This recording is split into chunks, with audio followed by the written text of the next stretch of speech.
falar. Muita gente já pecou demais. Odiamos tudo que escutou, a fofoca que o mundo contou. Se a palavra é tão fácil assim, seja cuidadoso com o que diz. Olha só, deixa eu só tirar uma dúvida aqui. Os dois momentos são comigo? A palavra é toda sua. Tá ótimo. 2 horas. Então, olha só. Meu nome é Emerson Pedersoli, algumas pessoas já me conhecem do próprio movimento espírita. Eu sou de uma casa espírita em Belo Horizonte que se chama Lar Fraternidade Maria de Nazaré. Lá também é um abrigo com crianças especiais. Fica no bairro Rio Branco, na região de Venda Nova. Hoje nós estamos com 22 garotos internos. Quem tiver a chance de conhecer, faz um contato conosco. É aquele mesmo perfil do Caminhos para Jesus. Só que nós temos 22 garotos, Caminhos para Jesus tem 85, além do asilo. Caminhos para Jesus também tem um asilo. Tudo bem? Eu nem comecei, eu já pedi um tempo. Tá bom, você pode falar. Afinal de contas, eu sei que depois vai pedir uma muda de cabelo. Pode ir, fica à vontade. Já vi você e o Zé. Pode ir lá. Só uma outra falha técnica. Meninos não é menor de 12, 12, 13 e 14. Lá tá assim.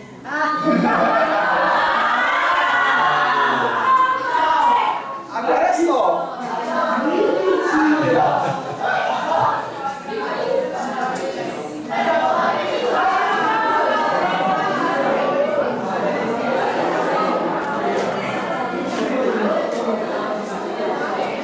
Então, olha só.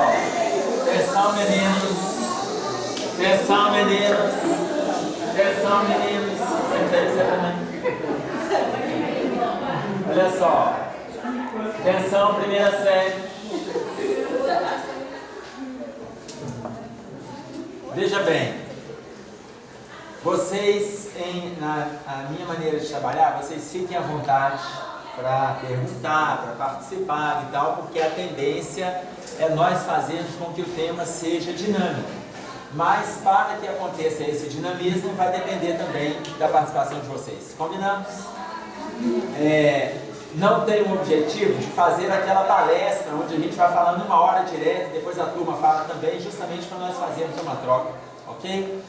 Eu estava ali atrás quando falaram menores de 12 anos e tal, e eu vi um monte de gente barbada também levantando a mão. É muito engraçado. Quando está pequeno, fica doido para crescer. Quando está grande, finge que é pequeno. É uma mania também, né? A gente vê que está no grupo jovem. Tá? Primeira perguntinha que eu vou fazer para vocês. O nosso tema é atuação. Aliás, esse é o tema geral. E a atuação do jovem, e aí não vai falar só do jovem. A atuação nossa no movimento espírita, inclusive dos jovens. A atuação nossa no movimento espírita. Mas nós vamos começar com uma pergunta. Para quê? Qual é o objetivo da gente estar reencarnado? Evoluir mais. Pode falar. A gente está encarnado para conseguir começar a fazer aquilo que é o nosso objetivo da criação. O objetivo para qual nós somos criados. Fazer aquilo que é o objetivo da criação e na qual nós fomos criados. Tem um adesivo que está escrito aí em alguns carros, para-choque de caminhão, que está escrito assim: você sem Deus não é nada, e Deus sem você continua sendo Deus. Né? Ou seja, não é Deus que precisa da gente, é a gente que precisa dele. Está aí uma das colocações do objetivo, que está dentro da questão evolutiva. O que mais? Qual é o objetivo da gente estar na Terra? Resgate. Aprendizagem. Vocês estão achando que eu tirei? Evolução. Vocês estão achando que eu tirei essa pergunta da minha cabeça, né? Não foi não.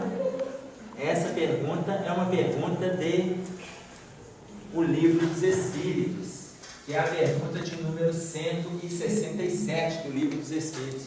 Qual o fim objetivado com a reencarnação? Ou seja, por que nós estamos na Terra? Reencarnação, ou seja, voltamos para a Terra. Se nós pegarmos o termo reencarnação, entrar, ação de entrar na carne de novo. Entendeu? Vocês falaram evoluir, resgate. Sabe o que o Livro dos Espíritos responde para nós?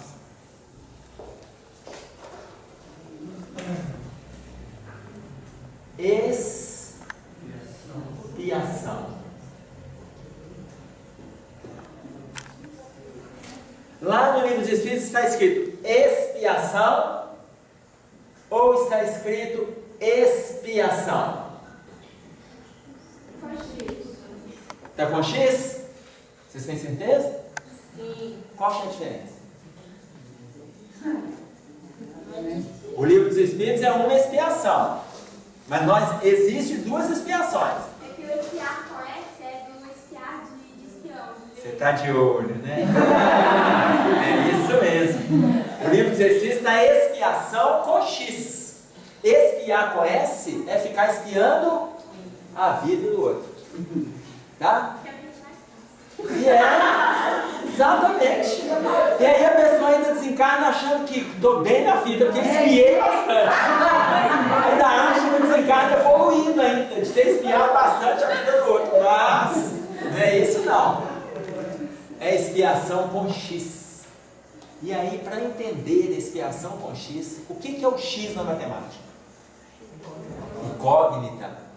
Se é uma incógnita, imaginem vocês. Vocês sabem por que vieram para a Terra? Alguém tem uma informação sobre o seu passado? Alguém sabe? Você sabe sobre o seu passado? O que você andou fazendo?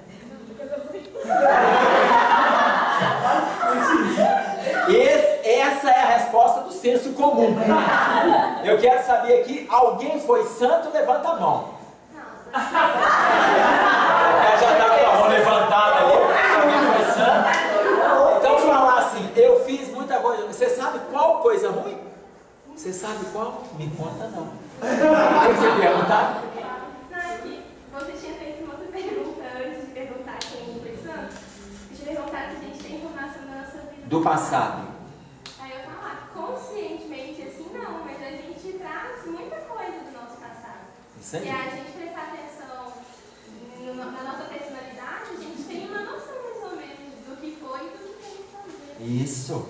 Se nós prestarmos atenção no nosso perfil, nas nossas relações, no nosso jeito de enfrentar determinadas situações, nós sabemos por onde a gente andou, o que a gente fez e qual é a nossa disposição para esta. Quem coloca isso para nós é Emmanuel.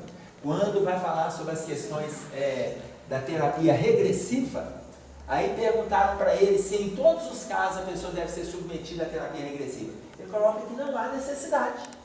A pessoa, se ela quiser saber o que ela fez, por onde ela andou, com quem ela andou, olha a resposta dele, basta observar o seu caminho hoje e as suas tendências. Basta observar, a gente vai saber. Tudo bem? Agora, a terapia regressiva, ela tem fundamento? Tem fundamento. É necessário? Em inúmeros casos, tanto que ele coloca lá. É importante que a pessoa faça um retorno ao passado para resolver determinadas dificuldades ou questões de saúde que o movimento atual da ciência não dá conta de ajudá-la. Ela descobre e a partir dali ela pode fazer uma caminhada nova. Entendeu? Mas no geral, nós temos condição de saber o que a gente andou fazendo e tal? No geral, com certeza? Não temos. Então, para nós, é uma expiação com X.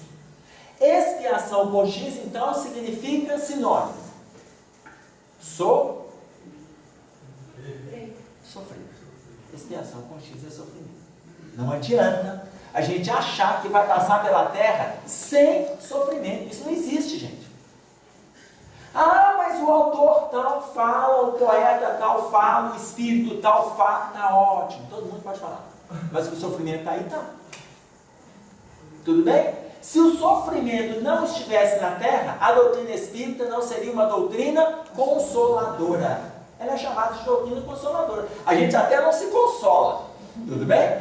Por quê? Porque a gente mesmo conhecendo a doutrina, a gente se envolve com as desgraças. Eu conheço, mas a gente vai lá e pisa na bola. Mesmo sabendo. Ah, mas eu sou espírita, a doutrina é tão consoladora. Então não pisa na bola. Mas a gente vai lá. Mas eu vou ser consolado. Ah, eu vou ser consolado. Então chora para receber o consolo. Tá claro? Então você vê que a doutrina ela é consoladora. Por que ela é consoladora? Porque estamos envolvidos com a expiação com X, com a incógnita. Nós não sabemos por onde andamos. Não sabemos. Não sabemos o porquê exato estamos aqui. Aí tem esse ponto que você trouxe. Porque fizemos inúmeras coisas ruins. Tudo bem? Certeza nós não temos. Certeza nós não temos. Você tem certeza? Te contaram? Reunião mediúnica? Sonho? Pesadelo? Foi, reunião. Hã? Reunião. Então veio uma informação da reunião mediúnica. Então você imagina bem, a partir do momento que você ficou sabendo, vou pegar a experiência sua, você ficou sabendo, você conseguiu mudar da água para o vinho? Da água do vinho, não, mas eu consegui coisas que eu não entendi, agora eu entendi. Bem melhor, né? Por que eu estou passando por algumas situações. Então você já consegue entender agora a consequência da causa que está lá atrás. Tudo bem? Aí vamos pegar o tema. Você que está conseguindo atuar diferente? Atuar. Em algumas situações. Em algumas situações, sim. Não consegue fazer de uma vez, consegue? Não. Mas ainda está Por quê? comigo muita coisa passada, por exemplo. Graças a Deus, filho. Se você não trouxesse, você não estava aqui na Congé, criatura. Nós estamos aqui, é porque a gente traz um monte de coisa de passado. Ela foi até humilde, eu trago algumas. Olha que ela já melhorou. A gente está com um monte e ela traz com algumas. Ela está quase superior, vocês notaram? Deu para entender? Agora, vocês vão pegar pelo tema. Atuação. Atuação, né? Atuação, está fazendo e atuação, né? Ou seja, atitude individual. Individual. A gente não precisa de ninguém para fazer um movimento de melhora. Não precisamos, tá? As pessoas são bengalas. Nós não precisamos de ninguém para a gente ser feliz. As pessoas são coadjuvantes da nossa felicidade. O pai, a mãe, o irmão, o namorado, o amigo, o colega, são coadjuvantes, mas não responsáveis. A dificuldade é que nós depositamos a nossa felicidade nas mãos do outro. E a gente está se preparando para ser infeliz. Entendeu? Então, a minha atuação depende de mim. A minha atuação depende de mim. Tá? Estamos aqui num processo expiatório. Olha, a gente vai ter dificuldade. A gente vai ter... Se alguém falar com você que não, eu vou pegar uma frase de Emmanuel. Emmanuel coloca assim para nós. Todas as criaturas sofrem, todas, no cadinho das experiências necessárias. Mas, bem poucos sabem sofrer como cristãos, glorificando a Deus. Entendeu? Vou repetir. Todas as criaturas sofrem no cadinho das experiências necessárias.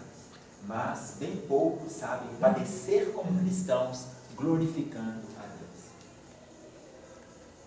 Entenderam a profundidade disso? Todo mundo sofre. No cadinho da experiência, no dia a dia, todo mundo sofre. Só que poucos sabem sofrer como cristãos. O que é sofrer como cristão? Resignação.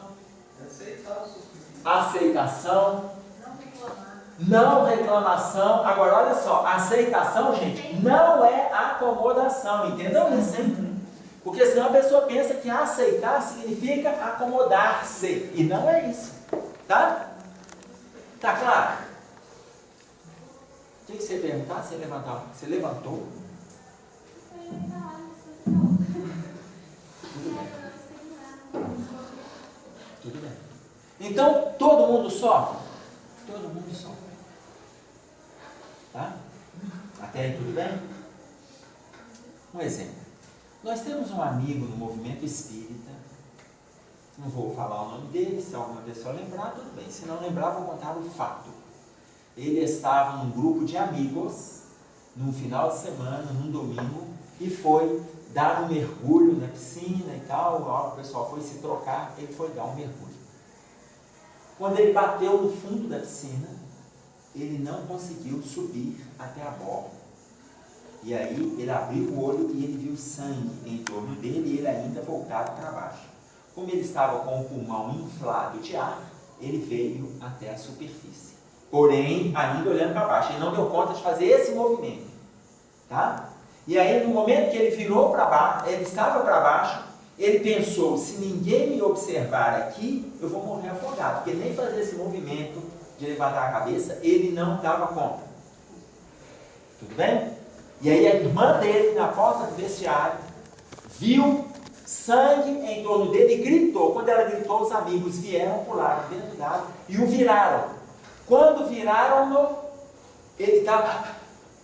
Me tira com cuidado, porque eu não dou conta de movimentar um membro. E aí ele foi carregado até a borda da piscina. Tudo bem? Chamaram o resgate, o corpo de bombeiros, chegou lá e o levou para o hospital João 23.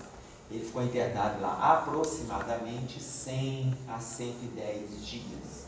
Eu fui lá vê-lo quando ele estava no CTI do hospital, e aí conversando com ele, ele estava com alguns ferros na cabeça, porque ele tinha uma fratura aqui no pescoço, que tinha seccionado a medula, que é aquele feixe nervoso que passa dentro da coluna, responsável por todas as nossas movimentações e tal. E aí ele só olhava para cima, movimentava apenas o globo ocular. E aí quando eu cheguei para conversar com ele, está aqui o leito, e aí eu fui conversar, ele movimentava, o Emerson, você veio, né? Eu falei, vim, meu filho. Mas eu cheguei perto dele, aí ele movimentou o globo ocular, porque tinha alguns ferros aqui e uma tração, um peso atrás do leito, como que segurando a cabeça dele. Ora o peso tinha 5 quilos, ora 8, tá? Para tentar fazer uma junção, já que a coluna foi seccionada, né? E aí deu aquela diferença ali, a tendência era puxar para tentar fazer uma reconstituição. Enfim, conversando com ele, ele colocou para mim assim, o Emerson, as pessoas vêm aqui para me visitar e começam a chorar. E aí eu fico consolando as pessoas. Falei, você, meu filho, Emerson, no estado em que estou, quem consola sou eu. Porque ele estava na faixa dos 20, 21 anos, quando aconteceu o acidente, e aí ele é quem ficava consolando, as pessoas ficavam chorando em cima dele. E aí ele foi transferido, né? A gente acompanhou esse movimento dele no João, depois foi transferido para o Sara, ficou mais em torno de 1 ano e meio no Sara. Eu indo lá, conversava com ele e tal. E aí ele colocou para mim, Emerson, se eu não fosse espírita, eu não entenderia por que eu estou passando por isso. Eu não entenderia. Como uma observação. Ele nadava, ele sabia nadar. Primeira observação. Segundo, a época, o vestibular da UFMG tinha primeira e segunda etapa. Hoje é o Enem, pega todo mundo e tal. Antigamente era a primeira e segunda etapa. Quem passava para a primeira ia para a segunda, que era prova aberta, prova diária. Ele tinha passado na primeira etapa da Universidade Federal para a educação física. Só que ali acabou a prova da segunda etapa. Acabou. Conversando com ele no hospital, ele colocou isso para mim. Eu, porque sou espírita, porque senão não entenderia. É claro que eu plantei alguma coisa para colher nesta encarnação da forma que eu estou colhendo. Da forma que eu nado, com o perfil que eu tenho, na idade que eu estou, eu bater no fundo de uma piscina que eu conheço e acontecer um acidente desse, eu estou colhendo. Isso não tem um acaso na lei, não. Entenderam, gente? Enfim, ele continuou mais 1 ano e meio lá, depois saiu, foi para a cadeira de roda e tal. Hoje, ele já fez outro curso superior, né? Trabalha na área, está na cadeira de roda. Hoje ele dá conta de digitar, tá? Dá conta de se alimentar sozinho, escovar dente, coisa que quando estava no hospital não dava. E aí eu volto na colocação do Emmanuel quando diz: todas as criaturas sofrem no cadinho das experiências necessárias. Como cada um tem o seu, esta pessoa também com o dele. Mas poucos sabem padecer como cristãos, glorificando a Deus. Entendeu? Poucos têm a atuação crística na hora da dor. Dúvida. Vocês estão com um olhar assim, meio entre choque e a hipnose.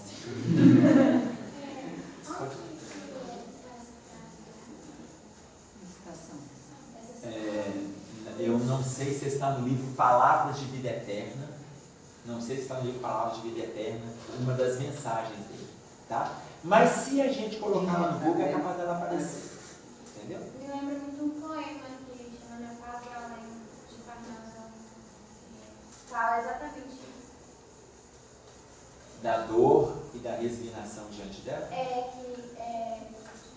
Que a gente deve sofrer, né, com fé sincera em Deus e esperar que as coisas vão esperar sonhando, esperar com fé em Deus que as coisas vão se encaixar da forma que são melhores para a gente.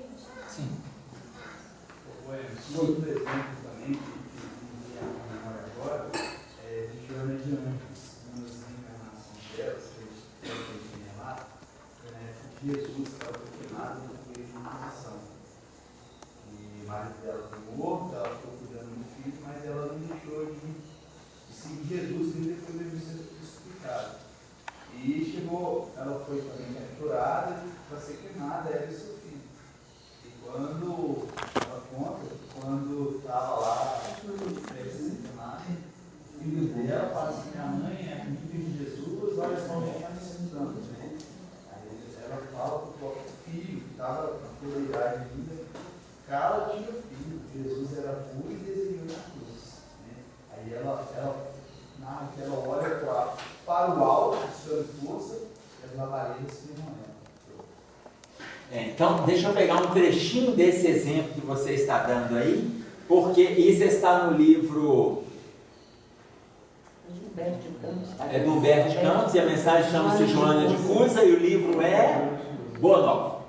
Então, olha só, lá no livro Boa Nova, a mensagem chama Joana de Cusa, ela, no momento que ela foi presa por estar defendendo e seguindo Cristo, o filho foi junto. Em meio à arena, o soldado dá uma ordem para ela: abjura. O que é abjurar? Negar. Abjura, nega o Cristo. E ela silencia. Aí ele fala de novo: abjura, nega Jesus. Ela não fala nada. E aí o filho, vendo que eles vão ser queimados, que eles estão presos no tronco e com lenha inflamável em torno dos corpos dos dois, o filho olha para ela e fala: mãe, por mim, que sou teu filho, abjura, nega Jesus. Aí ela fala: Jesus era perfeito, não precisou, e foi crucificado, não precisava de passar por nada disso. Nós que não somos, vamos negá-lo? Não é isso? E a história dela nessa encarnação, né, é tão interessante que ela tem um momento que ela encontra com Jesus e ela chega para Jesus e para segui-lo, ele fala: não, a sua função não é alcançar, sua função não é te seguir, volte, seja esposa, tal. E ela voltou e fez o papel dela como missionária, né? Só que nesse momento, nesse trecho, ele coloca: volte para o teu lar, mas seguindo os ensinamentos crísticos, né? Seguindo os ensinamentos crísticos. Não é para ela, naquele momento, largar o marido, largar o filho. Tudo bem? Tanto que uma outra chamada dela, na hora que ele chega e fala: por mim, que sou teu filho, qual a primeira ordem que ela dá ao filho dela? Ordem: cala-te, meu filho. Naquela altura, né, um homem adulto: cala-te, meu filho. Jesus era perfeito e não desdenhou o sacrifício. Entenderam? Aí, olha a última informação que o soldado fala. De novo: o seu Cristo só te ensinou a morrer? Na hora que ele vai colocar fogo na lenha, o que ela responde? Não. Ele me ensinou também a te amar. É duro, né? Senhora, e a pessoa vai te matar. Tem noção do que é isso? E aí a gente vê perfis diferentes de atuação do Cristo na vida da gente. Entendeu? os exemplos aí é para nós observarmos que nós estamos dando exemplos concretos, porém visuais, tá? Dei exemplo de um amigo nosso do movimento espírita, você lembrou de Joana de Ângeles, ela lembrou um poema de Parnaso de Além Túmulo, são exemplos visuais. Imaginem a si mesmos as dificuldades expiatórias emocionais. E essa aí, gente, ninguém vê, mas todo mundo tem, todo mundo sente, entendeu? Então, o objetivo da reencarnação é a expiação, é o sofrimento. Aí, continuação dessa resposta, porque ele começa assim, expiação, com um consequente progresso na humanidade. A gente está expiando, mas o progresso há de vir. Está claro? A expiação do progresso está chegando. Quer dizer que vai ficar espiando, não vai ter mais acesso, não é isso. Tá? Mas nesse movimento que nós estamos aqui, a expiação tem um perfil diferenciado para nós, do que para uma pessoa que não tem o conhecimento que nós temos. Um político, um médico, um motorista, um pedreiro, um contador, um engenheiro, não tem esse conhecimento doutrinário. A expiação para nós tem um perfil diferente. Por que ela é diferente do que para eles? Diferente da deles. O que diferencia uma expiação para nós e uma expiação para eles? O nosso raciocínio, que é o nosso discernimento. A forma da gente enfrentar é diferente da deles. Eles não têm o conhecimento. Aí eu te fiz a pergunta. Ou seja, a partir do momento que a gente tem algum conhecimento, de tendências ou conhecimento concreto, já muda um pouco a nossa relação com o mundo, não muda? Muda. O conhecimento de Deus é assim. Agora, ela fez uma colocação sobre a fé. Nós temos fé? Vocês têm fé? Gente, é sim ou não? Não me enrola não. Então, peraí. Agora todo mundo tem fé. Agora todo mundo tem. Agora a gente tem que ver quando a situação estiver difícil, quando a gente estiver passando por um momento igual esse jovem que você falou, na piscina, se a gente vai ter fé nesse momento. Se nessa hora a gente vai colocar em prática.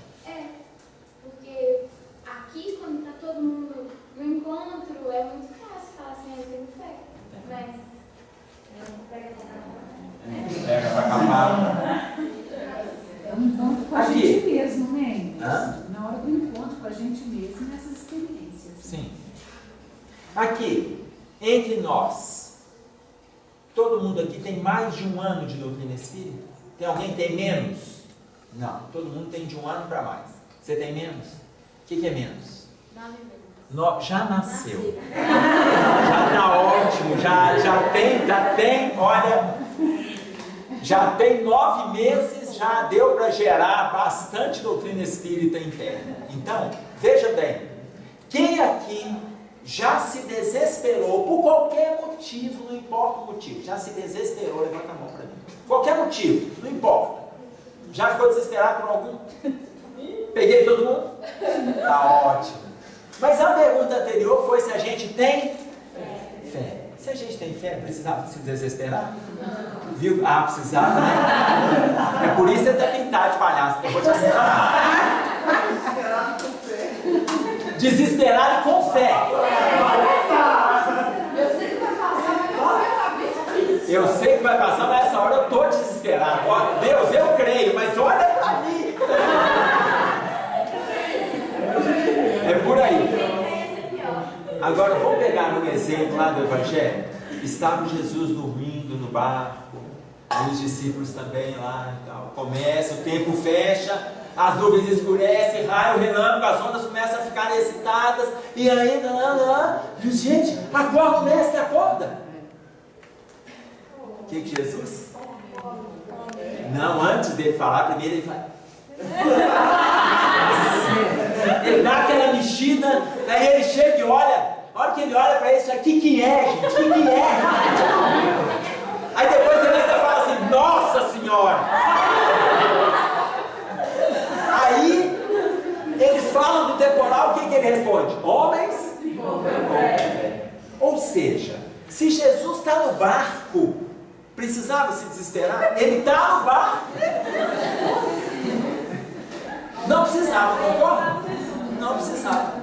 Porque, gente, no pior das hipóteses, pensem comigo, no pior das hipóteses, o barco vira, a maioria era pescador. Tinha um lá que era cobrador, era Mateus, Jesus, que era carpinteiro, Bartolomeu, que era o mais velho de todos. Eu não sei se vocês vão dar continuidade, não. A água baixava, Jesus para cozinhar. Mas aí você já está, né? Elucubrações, previsão de futuro. Efeitos Mas especiais. você imagina, são os efeitos especiais do filme. Agora você imagina, no pior das hipóteses, se por um acaso o barco virasse, os pescadores já sairiam nadando. Agora, o restante eu não sei como é que iria se virar. Jesus andaria sobre as águas. Agora vocês imaginem, então não tinha necessidade do desespero. Tudo bem, estamos aqui no encontro da Congélia. Tranquilo, né? Nossa fé está tranquilo, uma brincadeira que outra dali, está ótimo, está ótimo. Só que o telefone toca e chega uma informação de que é para todos ficarem tranquilos, mas foi colocada uma bomba na escola. E aí eu vou continuar aqui fazendo estudo tranquilo, porque o pessoal vai achar essa bomba. E a gente tem? Sem desespero.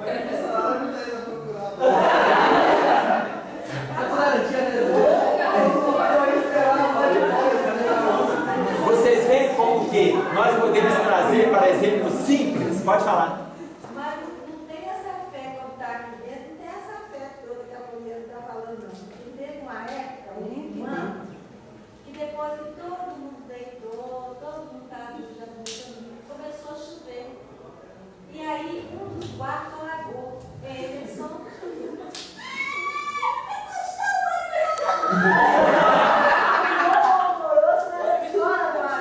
Para a gente mudar as meninas de um quarto para encaixar no outro quarto que já estava tudo dormindo.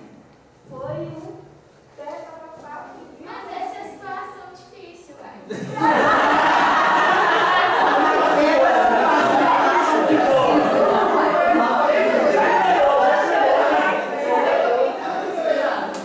Eu nem estava aqui. Jesus estava aqui. Não tinha problema, pode inundar, Jesus está aqui, qual o problema? Bom, vocês imaginem que a ideia, a gente está pegando os exemplos, por quê? Porque quando a gente vê expiação, a gente acha que é algo muito longe, algo que vai chegar e tal. Vamos trazer isso para o nosso dia a dia, por quê? Porque senão nós seremos sempre estudiosos, mas nunca atuantes. Sempre esperando uma hora vai chegar, a gente está vivendo isso. Só um pouquinho. Não, lembrando, né, na passagem, a que ponto eles chegaram, como a gente chega também. Que eles falaram assim, não é possível, mestre, claro que não foi dessa forma. O senhor não importa que pereçamos? Quer dizer, ainda um desaforo, né? O senhor não está ligando a gente a passar nessa situação? A gente vai morrer, você não está nem aí. Né? Pode falar, meu filho. Isso que a Angela está falando é mais ou menos quando nós estamos dentro da casa espírita, fazendo um determinado trabalho, aí está tudo bem e de repente as coisas começam a sair fora do lugar, a gente já começa a ficar desesperado, e começa a criar um monte de dúvidas, e isso já acontece com a maioria, né? Todo mundo, porque quando está muito calmo, você pode saber que às vezes tem alguma coisa errada, né?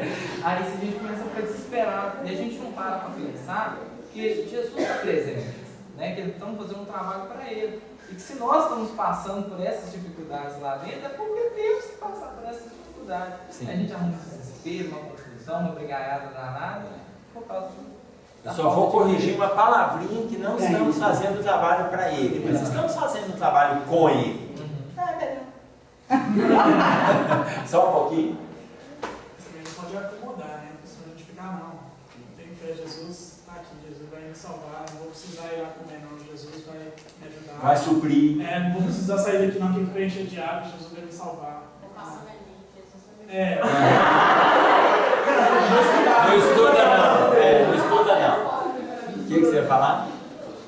Chega a ser engraçado, porque depois que passa esses momentos de aperto, que a gente fica desesperado e a fé vai para longe, a gente percebe que, igual, por exemplo, eu estou fazendo piada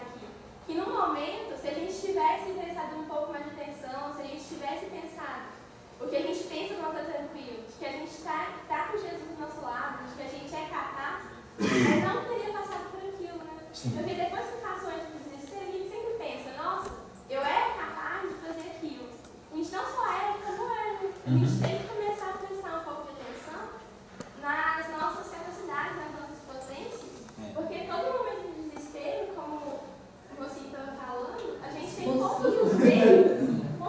Obrigado. A gente tem todos os meios de passar tranquilamente por tudo, né? É isso aí. Vamos pegar só mais um exemplo, que eu estava com uma amiga que ela colocou assim, ela faz toda a doutrina, um tempo, eu não encontrei, isso já tem alguns anos, não encontrei com ela, um dia eu a vi na rua, cumprimentei, já tinha se passado um tempo, perguntei para ela assim, como é que você está, não sei o que e tal, você está frequentando aonde? Porque eu fiquei sabendo que ela mudou de bairro. Está frequentando alguma casa? Ela falou assim, não, Emerson, eu larguei a doutrina espírita. Eu falei, você o quê? Eu larguei, gente, ela era trabalhadora do movimento espírita há 6 anos. Tudo bem? Eu larguei o movimento espírita. Você largou, larguei, Emerson. Eu descobri uma igreja que só da gente louvar o Senhor, a gente está salvo. Eu falei, calma, nós vamos conversar. Emerson, só da gente louvar o Senhor, a gente está salvo. Eu falei assim, minha filha, deixa eu te falar uma coisa. Você estudou com a gente. Tem um capítulo inteiro que se chama Fora da Caridade, não há salvação. O Cristo não veio propor teoria, ele veio trazer a prática. Emerson, lá a gente louva, a gente canta, a gente chama e a gente está salvo. Eu dei 2 passos para trás e falei, essa capeta vai me converter. Ela estava tão convicta daquilo ali, eu falei assim, vamos lá. Agora, você imagina que tempo de doutrina não significa ainda segurança. Entendeu? Aí eu fui entender uma colocação de Divaldo Franco com Joana de Ângeles. Joana de Ângeles perguntou para Divaldo Franco assim, aliás, Divaldo Franco perguntou para Joana no livro O Semeador de Estrelas, perguntou para ele assim, Joana, quanto tempo depois que a gente está atuando no movimento espírita, olha a pergunta, a espiritualidade confia na gente como trabalhador da seara do Cristo? Entendeu? Eu vou repetir. Depois de quanto tempo que a gente está atuando no movimento espírita, a espiritualidade confia na gente como trabalhador da seara do Cristo? Quanto tempo? É uma exploração, né? Não, mas a resposta foi concreta, é tempo mesmo contado ali, meses e anos. Ela respondeu 10 anos. 10 anos, ela falou assim, 10 anos que a pessoa está trabalhando segura dentro do movimento espírita, a espiritualidade passa a confiar nela como trabalhador da seara. 10 anos. Então, às vezes a pessoa está 2 meses, 2 anos, 5 anos, e muitas vezes ainda está empolgada. Ainda está no movimento da empolgação. Mas não é para os espíritos ainda instrumento de segurança. Ela colocou 10 anos. Entendeu? Ou seja, 9 meses a gente tem condição de conhecer, de desbravar, já temos conhecimento para a gente poder abrir vários caminhos bons, mas para ter essa confiança concreta, 10 anos de segurança. Ficou claro? Dúvida? Aí, vou pegar uma outra perguntinha aqui, de um outro livro que se chama Desafios da Educação, da psicografia de Raul Teixeira, sob a orientação do espírito de Camilo. Desafios da Educação, pergunta número 21.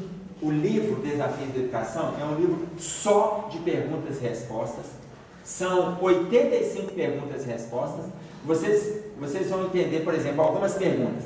Eu penso que esse livro, todos nós deveríamos adotá-lo no culto no lar. Vocês vão entender por quê. Culto no lar. Lê uma pergunta, comenta, deixa o outro comentar. Ah, mas eu faço culto sozinho. Faz motivo. Por exemplo, perguntas do tipo: que hora nós devemos conversar sobre sexo com os filhos? É a pergunta que o Raul faz e a espiritualidade responde. Como lidar com a gravidez na adolescência dentro da nossa casa? Como lidar com o vício do álcool ou da droga dentro de casa? Entendeu? Outra pergunta. Como lidar com o envolvimento dos casais nos motéis? Desafios da educação. Como lidar com o envolvimento dos casais nos motéis? A gente aqui, alguns já conhecem, teve um encontro que foi conversando vida e sexo. Aí eles indicaram 2 livros, conversando sobre sexualidade e vida e sexo. Tem essas perguntas também. Sim. Aí, a outra pergunta que normalmente está acontecendo dentro das relações, os filhos perguntam, os pais me perguntam, como fazer com os filhos que querem ter as suas experiências sexuais com namorados ou namoradas nas dependências da própria casa? Tudo bem? São perguntas que estão neste livro. Tá claro? Uma das perguntas é essa.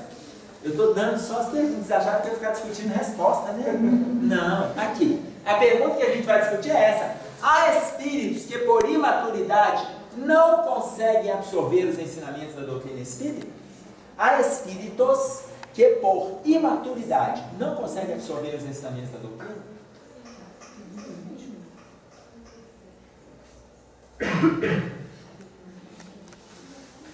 Pode pensar.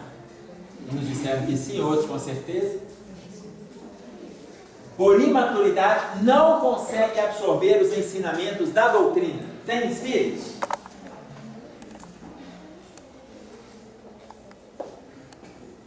Vocês acham? Quem acha que sim, tem espíritos que por imaturidade não absorve, levanta a mão. Pode abaixar. Quem acha que não, levanta a mão. A minoria acha que não.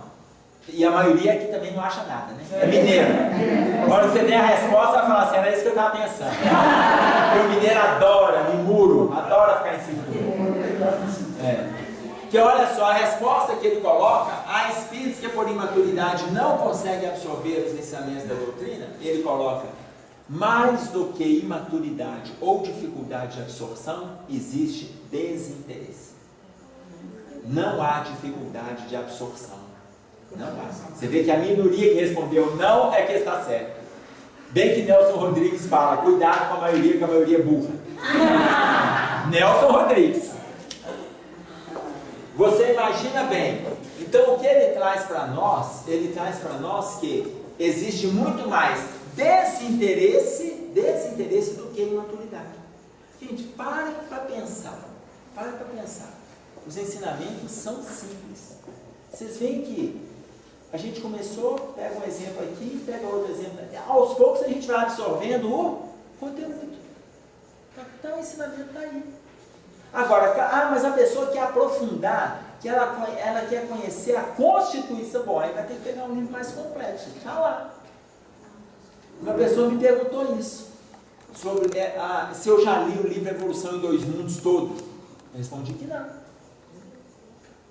Ué, mas não te preocupa pegar o livro Evolução em 2 Mundos? Eu falei, não, o livro Evolução em 2 Mundos não é para ler.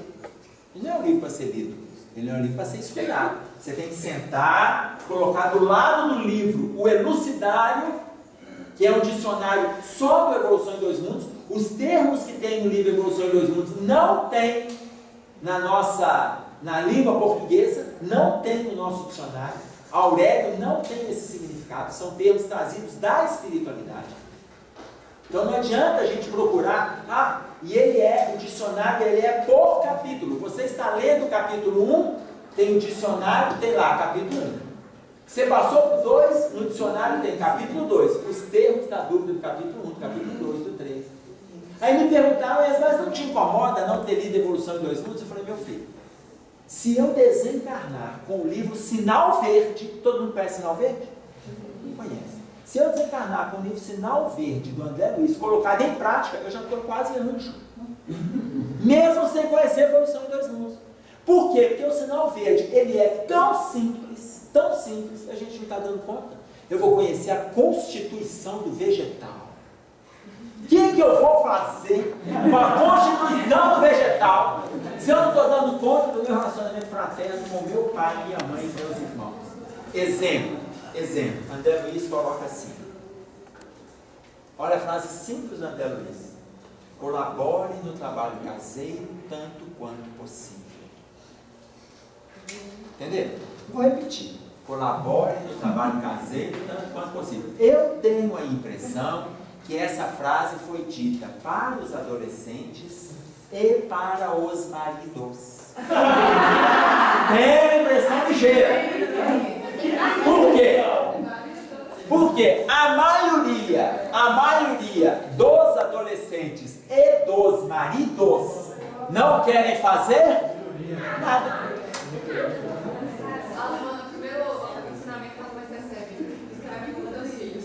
Não é escravizem seus filhos. Onde você viu isso? Você viu qual a frase? Escravizem seus filhos. Sua mãe colocou isso? E ela está colocando em prática? E você está aprendendo? Está aprendendo? Imaginem vocês, colaborem no trabalho caseiro. Não é um ensinamento simples? Não é simples? Ele é simples, tá? Agora, a gente não está conseguindo fazer essa colaboração com o pai, com a mãe, com o irmão, com o cachorro. A gente não tem essa colaboração. Não tem. E vamos conhecer a profundidade, não que eu esteja contra. Mas se a gente não coloca o simples em prática. Outra colocação do André Luiz. Nunca fale aos gritos abusando da intimidade doméstica. Vocês já notaram como é que a gente conversa dentro de casa? O que é? Alguém te chama? O que é? Aí a sua mãe vai e grita. Você está gritando por quê? Eu não sou surdo. O que a pessoa fazer? Claro, você vê que a dificuldade ela é nossa. E aí, são coisas simples. Há espíritos que por imaturidade não conseguem absorver? Não. Muitas vezes nós temos desinteresse. Desinteresse. Tudo bem? Você vai falar? Tem um livro de Miramês que fala um estudo sobre o livro dos espíritos. Cada pergunta tem a colocação dele. E muitas perguntas do livro dos espíritos, perguntas concretas, ou a evolução, plasma, não sei o quê, ele sempre coloca no final a observação. Mas vocês estão buscando procurar saber de uma coisa que está fora, que é muito complexa, e vocês primeiro têm que procurar aquilo, resolver aquilo que está dentro de vocês, antes de buscar o de fora. Porque a gente quer saber se existe extraterrestre, não sei o quê, primeiro resolve, segue o seu caminho, depois procura saber sobre isso. Ele sempre coloca isso. Você vê que isso foi colocado lá atrás. Tá? Lá atrás.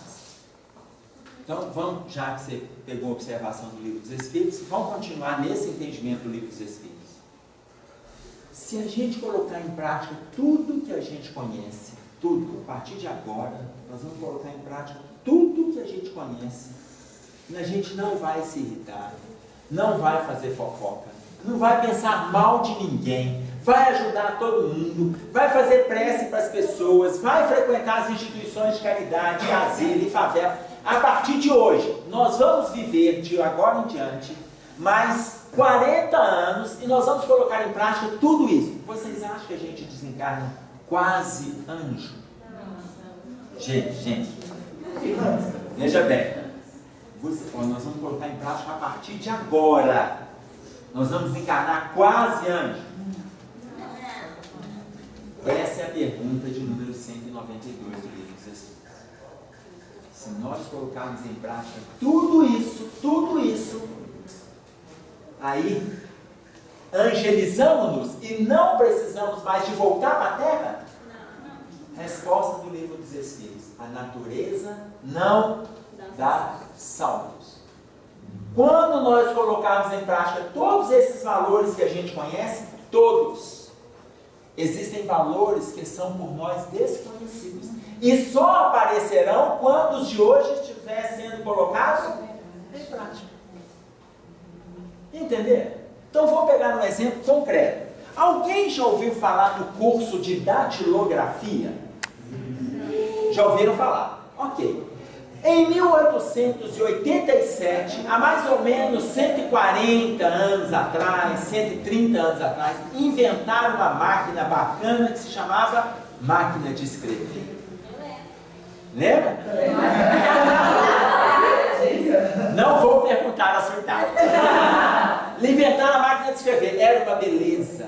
Você ficava ali. Imagine você, uma pessoa do seu lado, olha, há 120, 130, 140 anos atrás, uma pessoa estivesse em pé do seu lado e olhasse ali você datilografando, e aí você datilografa, termina a folha, pega aquela barrazinha que se chama o carro, é a barra do carro, e volta ao carro, continua datilografando, volta ao carro, pá, pá, pá. Quem fez curso de datilografia vai lembrar desse barulho nas escolas de datilografia. E aí, imagine você que uma pessoa, estando do seu lado, vendo você datilografar, olharia e falaria assim: daqui a mais ou menos 100 anos, você vai estar datilografando aqui, e uma pessoa vai te responder da Rússia na mesma hora. Você ia olhar aquela pessoa e a internaria no hospital psiquiátrico. Tudo bem? Mas passaram-se 100 anos. E hoje você não datilografa, você digita. E a pessoa te responde imediatamente. Depois da máquina de escrever, surgiu a máquina de escrever elétrica, porque era a máquina manual. Surgiu a elétrica, e a elétrica era bacana, porque você não fazia tanta força e não tinha que voltar o carro. Você apertava uma tecla e ela vinha. Não, mas aí já não é da máquina, porque agora é o WhatsApp, você não precisa de escrever, você fala. Mas eu estou pegando a questão, porque o WhatsApp você fala, mas o telefone também fala. Tá claro? Hoje você fala no WhatsApp, a diferença é que você não paga a linha de telefone, mas paga a internet. Skype, por exemplo, Também. Mas você datilografou lá atrás, depois virou máquina elétrica, depois inventaram uma outra que era uma beleza, máquina eletrônica. Antes da eletrônica ser conhecida por nós, chegou o computador, aquele trombolho. Né? Hoje o computador, tá? Você imagina. Agora, por que eu estou pegando esse exemplo? O teclado do computador respeita o mesmo teclado de 130 anos atrás da máquina de escrever. Imagina se uma pessoa tivesse inventado o computador em 1887. A hora que a pessoa teclasse, ela quebraria. Entenderam? Por quê? Porque a gente precisava de passar por aquilo. A natureza não dá saltos. A gente precisava de passar por isso. Não é uma questão de imaturidade. Se a gente tem interesse, a gente vai caminhar. Entenderam? Dúvida? Olha só, 7h05. Paramos? 15 minutos. Pode ser 15? 15 minutos. 7h20 a gente retoma.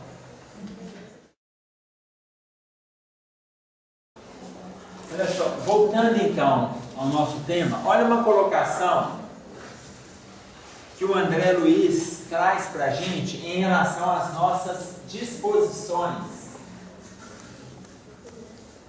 do convívio social. No livro Sol nas Almas, capítulo 59, irmãos do contra, prematuros na opinião, revelam-se tardos na ação. Vamos entender? quem fala demais, pouco Quem fala demais, pouco faz. faz. O que mais? Tem gente que fala demais também e não está contra. Porque tem uns que falam muito e são contra. Contra tudo. Torna livre. Irmãos do contra, prematuros na opinião, revelam-se tardos na ação. É ponto vírgula, né? Eu pensei que era irmãos do contra. Aí ele fala. O que mais? Irmãos do contra, prematuros na opinião, revelam-se tardos na ação. Aqueles que discordam de tudo o que é proposto, porque eles são muito prematuros em fazer qualquer julgamento, e por causa disso, por causa desse julgamento, eles agem de forma tardia. Sim. Que reclama e não faz nada. Que reclama, Não faz nada. não faz. Normalmente, quando você propõe, ele não concorda, mas também não tem outra ideia. Mas ele concorda. Hã? Reativa, exatamente, reativa. Já reclama, a primeira reação dele normalmente manifesta um não. Mas não sabe o que vai vir depois, mas primeiro é não. Entendeu? Então, por exemplo, se você for, qual que é seu nome? Letícia. Suponhamos que você fosse essa pessoa do perfil, ou do perfil, reativo Irmãos do Contra. Aí eu encontro com a Letícia, graças a Deus. Mas só um exemplo, né? Aí eu encontro com a Letícia, não, Letícia, foi bom demais te ver, eu estou precisando de falar com você. Aí a Letícia, por ser uma pessoa do contra, já sei que eu não posso. Entendeu? Já sei que eu não posso. Se for pedir dinheiro emprestado, não posso. Se for fazer uma visita, eu não posso. Se for para me ajudar num trabalho de faculdade, não posso, porque a primeira resposta vai ser essa. Tá? Depois, quando a conversa for amaciando, aí eu falo assim, não, isso aí eu posso, mas é depois. Normalmente a pessoa é prematura na opinião. E muitas vezes revela-se tarde na ação. Tá? Tardiamente ela resolve alguma coisa. A impulsividade? A impulsividade pode ser um dos atributos. Um dos atributos. Tá? Que a gente faça as coisas, que o preconceito que a gente cria, que acaba deixando a gente preso muito nesse estigma, e depois que a gente percebe que é uma coisa diferente, que a gente vai realmente agir. Sim. Tudo bem? Um exemplo. Eu tenho 3 filhas. Uma está hoje com 22, a mais velha. A segunda está com 20 e a terceira está com 13. Há alguns anos atrás, talvez aí uns 3, 4 anos atrás, a mais velha, ela estava namorando, e quando ela passou no vestibular para a educação física aqui em Belo Horizonte, o namorado passou para vestibular em educação física lá em Goiás. Como a família era de Goiás, ele foi embora. Cheguei para minha filha e falei assim, filha, você vai dar um jeito, né? Porque você... Primeiro ela colocou assim, pai, eu passei na Universidade Católica. Você pode pagar a mensalidade para mim? Pode pagar? Olha, filha, eu já estava pagando colégio, emendo um pouco mais e vou pagar. Com uma condição. Qual condição, pai? Você não pode tomar pau em nenhuma matéria. Ela falou assim, que é isso, pai? Eu nunca tomei recuperação. Eu vou tomar pau? Eu falei, filha, eu estou falando de faculdade, eu não estou falando de colégio. Não, pai, não de jeito. Então, eu pago. Mas a condição é, se você tomar pau em alguma matéria, você paga a matéria que você tomou pau. Se você tomar pau em mais, aos poucos você vai diminuindo para a minha mensalidade e aumentando para você a sobrecarga. Tudo bem. Aí sai o resultado da Universidade Federal de Goiás, o namorado passa lá. Passou, embarcou e foi embora. Filho, não sustenta o namoro. Então, pai, o que você sugere? Termina. Pai, mas assim... Pai, mas você sabe que eu gosto dele. Eu sei, por isso. Agora, o gostar tem uma distância de quase 1000 quilômetros. Então, olha, esse sentimento é muito longo. Pai, não, como é que eu vou fazer? Eu falei, você vai ter que arranjar dinheiro. Você vai se virar para ir namorar. Enfim, ela danou a fazer bombom. Gente, eu descobri que o brasileiro é chocólatra. Porque em todas as estações ela vendia bombom igual água, mas era uma beleza. Ela vendia 30, 40, 50 bombons por dia dentro da faculdade. E vendia. Uma vez, esse namoro durou mais 1 ano e meio aproximadamente. Uma vez ela foi de ônibus para Goiânia. Outras vezes ela ia e voltava de avião. Mas bombom dá dinheiro. A passagem não era aquela ninharia, não. Então eu descobri que bombom dá dinheiro. Teve vez que ela não podia ir, ele não tinha dinheiro para vir, ele tinha uma parte, ela pagava outra parte da passagem para vir para cá. Enfim, numa das vezes ela estava apertada, eu falei com ela assim, filha, você precisa, pai, feriado de Corpus Christi, pai, eu vou, que eu estou com saudade, eu vou, filha, feriado de Corpus Christi, não vai agora, não vai não, sabe por quê? Passagem, tá difícil, né? O mais barato já saiu, quanto mais se aproxima o preço de passagem de avião vai aumentando, feriado, cancela voo, atrasa voo, e se cancelar você vai ficar perdida lá, pai, eu vou porque eu estou com saudade, eu preciso ir, filho, Você tem uma prova, quando você voltar, você precisa de 80 na prova para você poder passar. Estuda para essa prova, daí a pouco você vai estar de férias. Você vai. Não, pai, eu preciso ir. Eu vou, porque eu estou com saudade dele, eu vou. Quando eu voltar, e aí ela já estava fazendo estágio, eu vou trabalhar no meu estágio, vou vender bombom, eu vou ter tempo para estudar, pai, eu vou porque eu estou com saudade. Filha, não tem necessidade. Os aeroportos ficam cheios. Pai, a vida é feita de escolhas. É a minha escolha. Meu Deus, ela está filosofando para cima de mim. Eu fiz no meu curso de 1 ano e meio de filosofia, ela não tinha feito nada de filosofia, tem que filosofar, ou seja, é um convite ao meu silêncio. Tá bom, filho, que seja feito. Fui embora, dentro de casa, e ela lá no site, ela achar promoção, não sei o que e tal, todo dia naquela, enfim, promoção. Namorado, morava em Goiânia, ela conseguiu uma promoção para Brasília, porque promoção é assim. Você quer ir para Fortaleza, eles te mandam para São Paulo, depois baixar em Goiânia, depois você vai para Pelotas, que depois sobe para Natal, Fortaleza, que beleza. Então promoção é assim, ela conseguiu um voo para Brasília na promoção e a família ia viajar 3 horas de carro para buscar ela em Brasília, para depois voltar para Goiânia. Mas ela foi embora, viajou, Corpus Christi, quinta, sexta, sábado, domingo. Domingo à noite, eu preparando para poder voltar, para ir ao aeroporto para buscar. E aí, quando deu umas 8 horas, o telefone toca. O voo ia chegar por volta de 10 horas, 9h30, 10 horas. Atendi o telefone. A minha esposa atendeu o telefone. Mãe, o que eu faço, mãe? Eu estou aqui no aeroporto de Brasília. E aí, a companhia aérea cancelou o voo. E ela chorando no telefone, o que eu faço? E aí minha esposa, peraí minha filha, não sei não, que eu não entendo, senão eu vou passar para o seu pai, que ele vai conversar com você. E eu com a frase mágica na cabeça. A vida é feita de escolhas. E aí eu atendi. Minha filha, o que foi que aconteceu? Pai, cancelou. Filha, para de chorar. Me conta. Pai, a companhia aérea cancelou o voo, pai, o que eu faço? Eu vou te falar. Você vai no guichê da companhia e eles vão te fazer 3 propostas. Você vai escolher uma. A primeira é, você fica sentado no banco do aeroporto esperando uma disponibilidade de algum outro voo que venha para BH da própria companhia. Segunda, eles vão te falar assim, vamos tentar uma outra companhia para você. Eles não vão conseguir porque é final de Corpus Christi. Todas as companhias estão sobrecarregadas. E você não é a única. Não, pai, tem um monte de gente aqui. Eu falei, isso, tem um monte de gente. Terceiro, eles vão propor um hotel para você vir embora amanhã.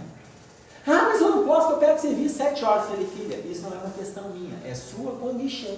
Eu estou te dizendo que eles vão te propor. Vai no guichê, depois você me liga. Pronto. Passado 20 minutos, ela ligou. Pai, eles falaram aquilo mesmo que você falou, pai. E aí, pai, eu vou ficar aqui sentado no banco, que eu vou esperar que vai ter um avião, uma hora vai ter um avião para Belo Horizonte. Ô, filho, então tá bom. Então agora eu vou passar para sua mãe, que ela está chorando aqui. Você consola a sua mãe. Fala, você vai ficar aí sentadinha, aguardando. Passei, minha esposa. Filha, então pega a blusa, filha. Porque eu passo de mãe. É a blusa. Não importa o que está acontecendo, leva a blusa. Enfim. E aí ela respondeu, não, mãe, eu já despachei tudo. Já tá. Eu falei, então senta aí, filha. Estava inverno, e ela ficou lá sentada esperando. Enfim, apareceu um voo, 3 horas da manhã, chegaria em Belo Horizonte 4h15. E aí ela me ligou falando que tinha um voo, que ela iria nele e tal. Então tá, filha, 4h15 eu tô lá no aeroporto, te espero, para mim tá normal, que eu já tenho o hábito de levantar 4 horas, chegar no aeroporto 4h15 ou 4h40, faz diferença. Então, levantei, normal, porque quando eu vou para o abrigo, de madrugada, eu vou nesse horário, 4h30, 15 para 5, eu estou chegando no abrigo. Os nossos meninos já estão despertando, começam a tomar banho. Então, eu já faço esse movimento há mais de 20 anos, levantar 4 horas. Quando eu chego lá no aeroporto, vem ela cansada, carregando mala, não sei o que e tal. Ô filho, como é que foi? Como é que está a família e tal? Vim, falei nada, e aí e tal, né? Chegamos em casa, 5 e pouco, deixei em casa, disse para o abrigo, ela foi lá, tomou banho e tal, preparou um lanche, tinha que trabalhar às 7 horas, foi embora do trabalho. Voltou do trabalho à tarde, aí foi para a aula, voltou da aula à noite, já não tinha tempo para estudar, caiu na cama, dormiu. Terça-feira, trabalhava, chegava à tarde, ia estudar, e trabalhava. Sexta-feira, a prova. valia 80 e ela tirou 65. E aí eu perguntei assim, filha, como é que foi a prova? Ai, pai, nossa, não fui bem não. Eu falei, e aí? Pai, eu tirei 65. Ô, filho, que pena. Só. Aí uma amiga minha falou, ei, se você não falou com ela que a vida é feita. Tá todo mundo esperando, né? E eu não falei nada. Nada. E aí... A gente fala, tá, Felipe? Não parece. Vou te contar por quê. Não, o telefone não tem telefone. Não, aqui não pode. Não falei nada. Aí, quando eu a vi, aí eu perguntei, estava na sala lá de casa, quando eu entrei pro quarto e tal, fui trocar de roupa, e aí eu vejo a minha filha falando com a minha esposa assim, mãe, o pior, mãe, é que eu tomei pau na matéria mais cara do curso. Aí veio o meu prazer. Eu preciso de falar que a vida é feita de escolha? Não preciso. Veio o meu prazer, eu não preciso falar não, gente. Agora, só para vocês entenderem, teve um grupo espírita, eu contei essa história no grupo lá em Belo Horizonte, eles extraíram essa parte da história, teve um seminário lá, eles extraíram essa parte, e ela está na internet, está lá, a vida é feita de escolha. Até minha filha já achou esse trecho na internet, ela foi ver palestra minha que estava lá no Google, ela falou, a vida é feita de escolha, ela foi ler, ó, sou eu. Ou seja, ninguém precisa ligar para falar, ela já sabe. Tá claro? Vocês imaginem que quando a gente está lá trocando com as pessoas, atentemos para o que as pessoas estão nos dizendo. Atentemos. Não é para a gente discordar e nem concordar. Gente, tem uma música bacana que saiu agora desse. Ela chama-se Arnaldo Antunes. Ela chama-se Naturalmente. Olha, só o início da música ele fala assim, não discordo e nem concordo, fico na minha. Imagina o que é isso. A gente às vezes quando você começa a ouvir, essa colocação aqui, não discordo e nem concordo, fico na minha. Escuta o que está acontecendo, se atente para o que estão te dizendo, se atente. Não discorda do adulto, dos pais, não. Porque na casa eu vou fazer diferente. Não, escuta primeiro. A primeira vez que Kardec foi, a primeira vez que você está na introdução do Livro dos Espíritos, quando ele foi naquela reunião que estava tendo manifestações mediúnicas, né, da mesa responder, Kardec, conversando com um dos magnetizadores que era amigo dele, se eu não me engano, o senhor Fortier, a hora que estava conversando com ele, ele falou assim, a mesa responde, as pessoas perguntam e a mesa responde. Kardec, dono de um conhecimento vasto, de magnetismo e muitas outras ciências, ele falou assim, mesa não responde. Não, mas lá nessa casa responde. Ele falou, não, pode ter ação de magnetismo, mas não é a resposta da mesa, aí já tem o magnetismo. Existe alguma outra energia acontecendo lá. Kardec foi para a primeira reunião, ele foi convidado por um dos seus alunos, mas era em casa, professor, vai lá em casa. Kardec foi na casa daquele aluno. Você sabe a primeira pergunta que Kardec fez? No primeiro dia, a primeira colocação que ele fez? No primeiro dia, nenhuma. Perguntaram para ele se ele queria perguntar alguma coisa. Ele não falou nada. Ele só observou. Só observou. Não concordou, não discordou, ficou na dele. Na outra vez que ele foi, levou um alfabeto. Que ele queria saber quem estava mexendo naquela mesa. Ele perguntou quem estava mexendo. E ele vai passando a letra, vai passando o lápis no alfabeto. Na hora que chegasse na letra, dá uma pancada. Que ele queria saber. Porque ele sabia que não tinha ação de magnetismo. Foi passando na letra. Quando chegou na letra E, pancada. Na letra E, pancada. Na letra P, até chegar a resposta. Depois uma outra maneira mais fácil de conversar. Depois amarrar o lápis no cestinho de flores. Enfim. Chegou a doutrina espírita codificada. Está claro? Vocês imaginem que não houve apreensão, não foi prematuro na opinião. Foi lá, observou. Então, atentemos-nos para as nossas reações. Atentemos. Outra situação. Imaginemos vocês, imaginemos nós. Hoje estamos vivendo as grandes dificuldades no país. Não vou falar dos outros países. No país, na questão econômica, na questão política, no movimento social. Estamos vivendo grandes dificuldades. Mas o nosso maior problema hoje, é moral. Nós não temos problema econômico, não temos. Nós não temos problemas políticos, nós temos problemas morais. É um tentando agredir, furar o olho, ultrapassar, pisar o outro. Nós temos problemas morais graves. Problemas morais graves.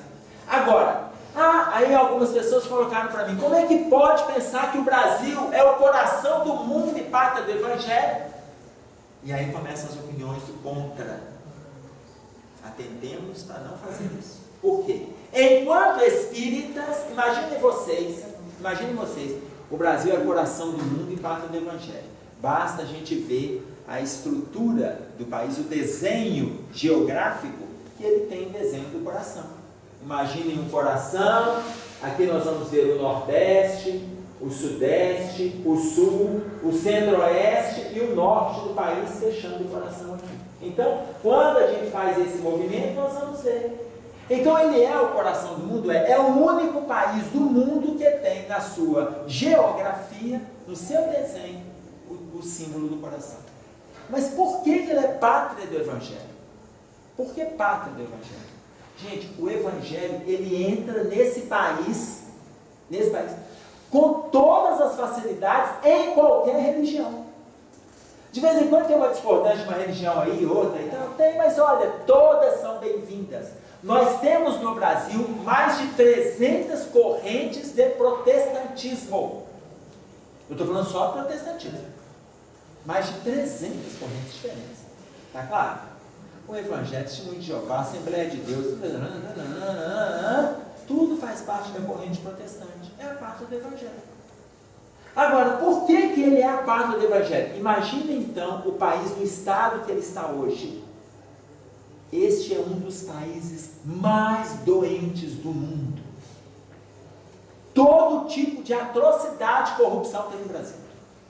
Todos os tipos. Vocês podem pensar num crime diferente. Se não aconteceu lá fora, aqui já tem. Porque aqui está uma beleza. Cada andar, isso aqui é um grande hospital. É um grande hospital. Cada andar representa uma patologia. Ora patologias físicas, ora patologias morais. Cada andar. Então nós estamos recheados de doentes. Então todo mundo tem que vir para cá mesmo. Quanto mais doente, mais brasileiro. Entenderam? Mais nacionalista. Tá? Por quê? Porque aqui é parte do Evangelho, o coração do mundo.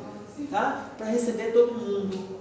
Então, em vez da gente ficar contra, se posicionar contra, agredir daqui, nós não podemos entrar na faixa vibratória daqueles que já estão fazendo isso. As pessoas já estão falando mal, já estão agredindo. O que nós podemos fazer de diferente? O povo ainda inventaram um adesivo assim: a culpa não é minha, eu votei no Aécio. Como se fosse resolver, como diz Oswaldo Montenegro. Se fosse resolver alguma coisa, a nossa questão não é política, a nossa questão é moral. Quanto mais destroem, agridem, roubam, mais agrava os problemas do nosso povo. Está claro? Tanto que Marechal Deodoro da Fonseca, numa mensagem psicografada por Divaldo Franco no ano de 2006, ele coloca para nós, a mensagem chama-se Oração à Pátria Brasileira. Ele fala que os transeuntes brasileiros que estão roubando o sistema público e depositando esse dinheiro nos bancos da ignomínia social não irão desfrutar desses valores, aonde eles estão deixando crianças sem educação e doentes sem cura, porque o dinheiro das escolas e da saúde está sendo levado para atender às suas demandas egoísticas. Eles irão desencarnar sem desfrutar. E depois voltam para corrigir, seja pela miséria, seja pela deficiência, mas voltam para corrigir os enganos que cometeram. Entenderam? Pode falar, meu filho. Você falou sobre questão política, aí eu lembrei de um recado que a espiritualidade mandou lá na casa, que teve uma época no final do ano que estava sendo muito constante as reclamações de todo mundo lá sobre essa questão de política no Brasil. Né? Que a gente não tinha solução, todo mundo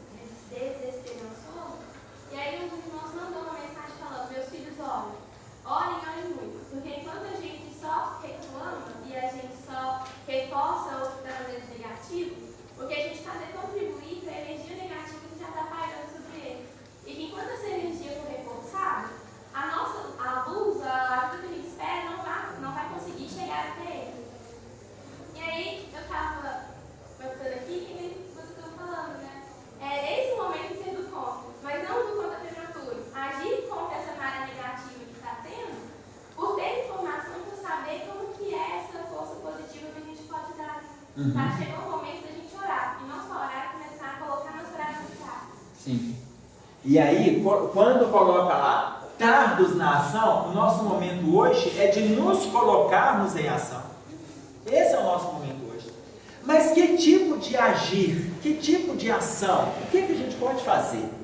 Então eu vou me colocar contra, não estou colocando, gente, defesa de partido. Tá? Não é isso, não. Ah, porque o PT, o PSDB, o PL, o PSC, não importa qual seja o partido, não importa. Todos os partidos são feitos de pessoas. E todas as pessoas são imperfeitas. E cada um com uma viciação maior que a outra. Então, a nossa questão não é defender este ou aquele partido. É defender o bem. Ah, mas a Dilma fazendo isso, o Lula fez aquilo, Fernando Henrique vai colar, Fernando Collor do outro lado. Não importa. A gente não pode entrar na linha da sintonia negativa. Por quê? Porque senão nós vamos entrar no campo do pessimismo. E nós não sabemos o tipo de relação que nós temos com os estados. Né? Quem vai falar isso para nós é Aniceto, no livro Os Mensageiros, no capítulo 42, fala lá, Evangelho no ambiente rural. E ele vai falar contra a corrupção. Ele fala sobre corrupção, pegando Paulo, quando escreve aos Romanos, no capítulo 8, aos Romanos, nos versículos 19, 20 e 21, Paulo de Tarso fala contra a corrupção. Paulo de Tarso fala há quase 2000 anos atrás. Quase 2000 anos atrás, o que está acontecendo hoje. Aí Aniceto, há mais ou menos 60, 70 anos atrás, porque o livro dos Mensageiros foi no final da Segunda Guerra Mundial, ele explica o que está acontecendo hoje sobre a corrupção. Um capítulo de Evangelho ele fala. Tá? Um capítulo do livro dos Mensageiros ele fala. Ou seja, a nossa questão não é a gente ficar simplesmente contra e não fazendo. A gente pode se contrapor, mas faz. Faz. Eu estou contra aquela postura, o que eu tenho de novo para apresentar? Eu tenho uma coisa nova. Eu tenho uma ideia, vamos sentar? Fulano, eu não estou contra apenas o que você está colocando, mas além daquilo que você colocou, você pode me ouvir? Vamos sentar para a gente discutir isso junto? E aí a gente começa a se posicionar. Entendeu? Bom, no ano 2000, 2001, 2002, Divaldo Franco veio fazer um ciclo de palestras em Belo Horizonte. Um pouco antes da chegada de Divaldo Franco, aconteceu a invasão dos Estados Unidos contra o Iraque. E eu me indignei com aquilo ali. Me indignei. Eu fiquei tão revoltado, a palavra é essa, eu não fiquei chateado. Quando eu vi os Estados Unidos entrando no Iraque, eu estava em casa vendo o jornal ao lado da minha esposa, e aí eu vi os Estados Unidos invadindo o Iraque. Mas a minha indignação foi porque os Estados Unidos divulgou que o Iraque, na figura de Saddam Hussein, tinha uma arma de destruição em massa. E ele entrou primeiro tirando as armas dos iraquianos, desarmando os iraquianos. Não se contentou. E depois entrou proporcionando a guerra. Um ato de covardia para mim inenarrável, e eu me indignei. Mas eu não me indignei na hora que eu vi. Eu continuei indignado no dia seguinte, e no outro dia, no terceiro dia, e na semana seguinte, e no mês seguinte, aquilo me inflamava de mal-estar. E aí eu fui ver uma palestra do Divaldo Franco. E aí no final da palestra, veio uma mensagem do Dr. Bezerra. O Dr. Bezerra colocou assim: o século XXI que está se iniciando é o século do amor. Esse é o século do amor. Independente das nações que estão em guerra, independente das dificuldades que estamos assistindo no planeta, o século XX foi o século da ciência. O que não significa que não teremos evoluções da ciência no século XXI. Teremos. Mas o século XXI, a predominância é o amor. E aí vem a informação dele. Não nos atentemos para as nações que estão em guerra. Primeiro porque não sabemos que vínculo que os dois governantes carregam entre si. Saddam Hussein e George Bush. Não sabemos o vínculo que os dois governantes carregam entre si. Mais que isso, Não sabemos que vínculo as duas nações carregam entre si de antepassados. Não sabemos. E como não sabemos, não vamos vibrar contra ou a favor da guerra. Não vamos. Vamos vibrar positivamente, confiando na postura do Cristo, porque está sob a orientação dele. E quando nós vibramos negativamente, nós também estamos promovendo a guerra no nosso estado íntimo e nos nossos núcleos de ação. Eu tive a impressão que falou para mim. Não é? Você imagina eu ali fomentando a guerra dentro de mim o tempo todo. Daí no outro dia eu cheguei para minha esposa e falei assim, eu estava tão indignado que eu falei assim, hoje eu sei porque eu não sou americano. Ela falou, por quê? Meu bem, eu vou te contar, eu teria um plano para matar o presidente. E eu falei com ela tão convicto, por quê? Porque era o mal-estar que eu carregava. Tá? Ou seja, o movimento não é esse, gente. Está tudo errado. Está tudo errado, a questão não é essa não. Aí vem o doutor Bezerra colocando que este século é o século da onda. E aí,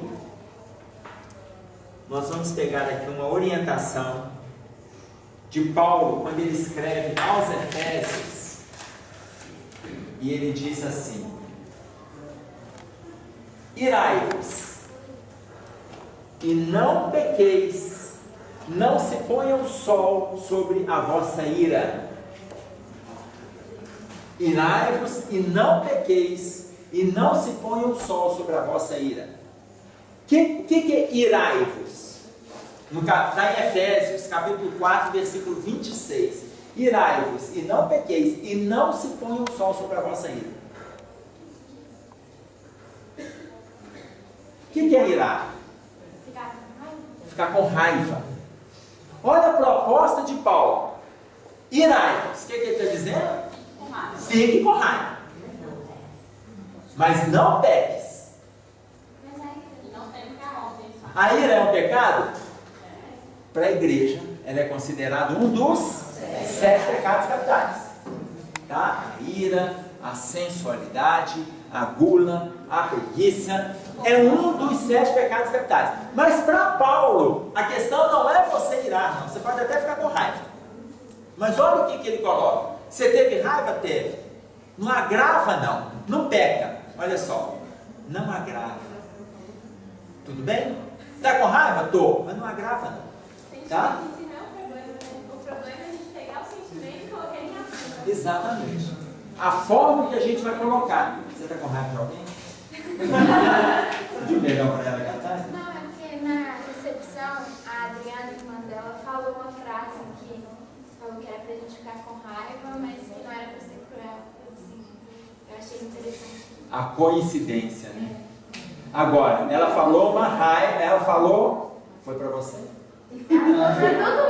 Para todos. Agora, olha a orientação de Paulo. Irai-vos e não pequeis. Olha o que você vai fazer com esse sentimento. Agora, olha como que isso aqui é importante, gente. Isso aqui. Não se ponha o sol sobre a vossa ira. Não deixa chegar, parabéns.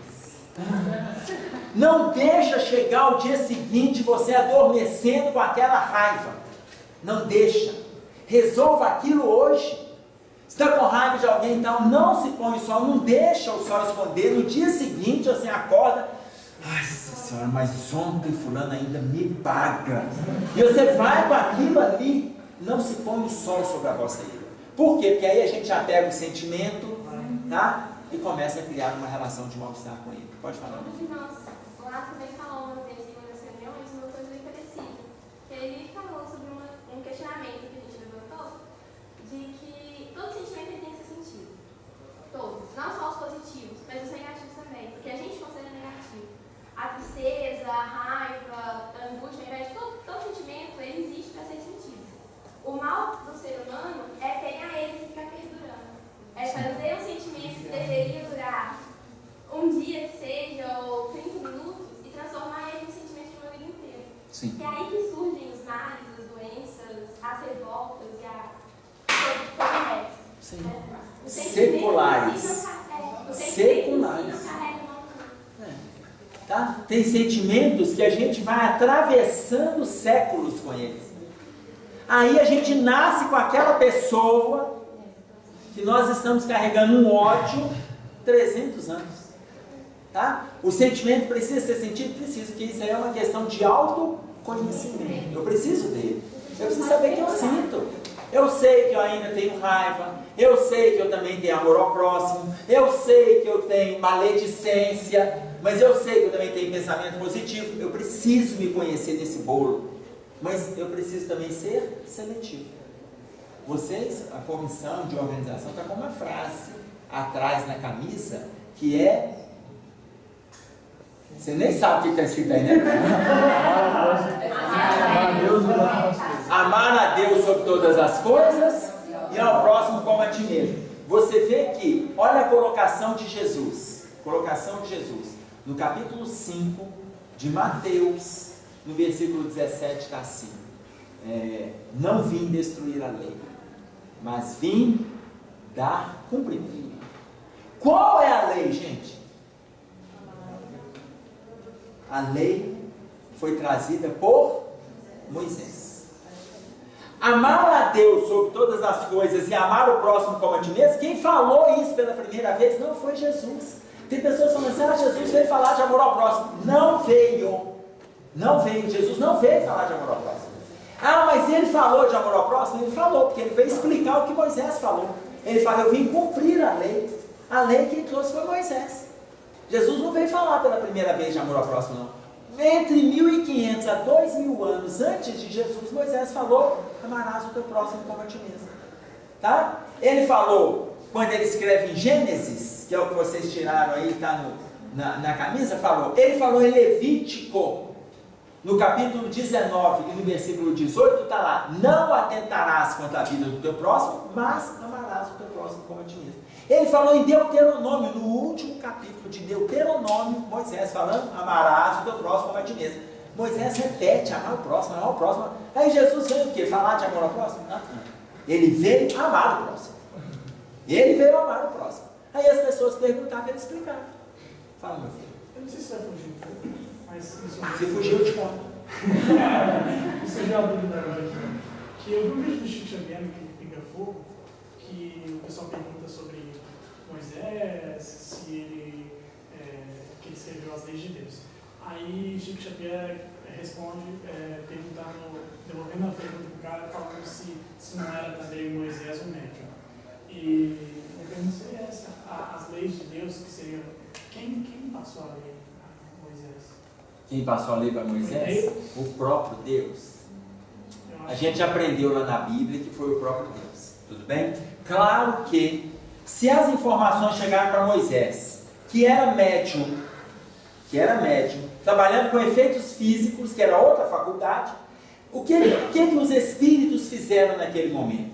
Trabalharam a própria energia de Moisés e as leis foram colocadas na pedra. Entendeu? Então, quando ele fala, foi revelada do próprio Deus. Tá? Mas olha, vieram enviados. Agora, quem enviou na realidade foi o próprio Cristo. Porque esse Cristo criou o planeta, gente. Está na confiança de Deus. Está claro? Ele criou o planeta. Então não precisa de Deus intervir, não. Ele confia no filho dele e o filho dele passou para a gente. E aí foi mandando os emissários. Moisés foi o primeiro. Entendeu? Foi de Deus, mas por intermédio de Jesus, por exemplo. Por intermédio de Jesus e de Moisés. Agora, entre Moisés e Jesus tem uma distância, porque tem os trabalhadores que estão aqui com Cristo, tá? E aí começaram a aparecer as manifestações. Tudo bem? Agora, não sei se vai fugir um pouco. Não foge não, meu filho, nós estamos falando de ação. Ou seja, só de você estar questionando, isso já faz parte da ação. Por que faz parte da ação?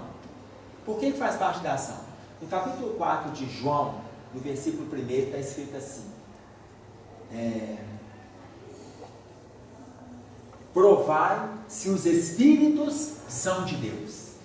O que ele está dizendo para nós? Não acreditar em tudo que te fala. Não é isso, não. Prova se os espíritos são de Deus. A informação que chegou para você, estuda, aprofunda, lê, discute, concorda, discorda. Isso é provar se os espíritos são de Deus. Entendeu? Então, nós temos que fazer isso. É a fé raciocinado. Eu não vou acreditar porque me disseram que é para eu acreditar. Não. Eu vou acreditar. Por quê? Porque eu estou estudando, eu aprofundei, tem pesquisa sobre isso, tem outros autores falando, tem espíritos falando, são vários espíritos em diversas partes, vários médios. Olha, não tem como eu não crer. Entenderam? Gente, olha, o nosso tempo expirou. São 8h05. Eu vou dizer para vocês o seguinte. Veja bem. Ah, é? Até 8h20. Nossa, então olha aqui. Eu vou pegar uma colocação do Emmanuel, porque eu quero que essa colocação fique na nossa... Se vocês esquecerem tudo isso, eu quero que essa frase fique na nossa cabeça, porque na realidade eu não queria deixar de trazê-la. Tá? Eu achei que acabava 8 horas. Então melhor ainda. É uma frase que muitos já conhecem, outros já ouviram falar, mas muitos conhecem apenas essa parte aqui. A disciplina antecede a espontaneidade. Tudo bem? Está no livro Coragem, no capítulo 22. A disciplina antecede a espontaneidade. Só que a primeira colocação que Emmanuel faz é: aceitemos o combate em nós mesmos, reconhecendo que a disciplina antecede a espontaneidade. Aceitemos o combate. O que ele quer dizer com isso?